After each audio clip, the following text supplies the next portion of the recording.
ശ്രീനാരായണ ഗുരുദേവന്റെ 172ാം ജയന്തി ആഘോഷങ്ങൾക്ക് കൊടുങ്ങല്ലൂരിൽ വിപുലമായ ഒരുക്കങ്ങൾ.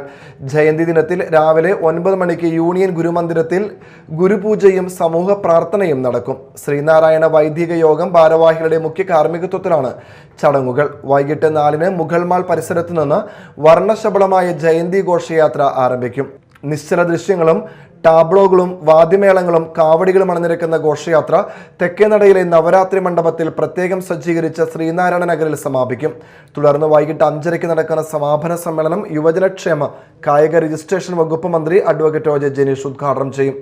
Union chairman P K. രവീന്ദ്രൻ അധ്യക്ഷത വഹിക്കും.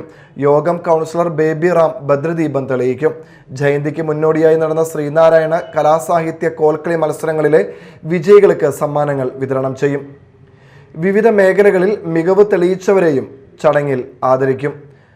SNDP യോഗം കൊടുങ്ങല്ലൂർ യൂണിയന്റെ കീഴിലുള്ള 69 ശാഖകളുടെ നേതൃത്വത്തിലാണ് വിപുലമായ ജയന്തി ആഘോഷങ്ങൾ സംഘടിപ്പിക്കുന്നത്.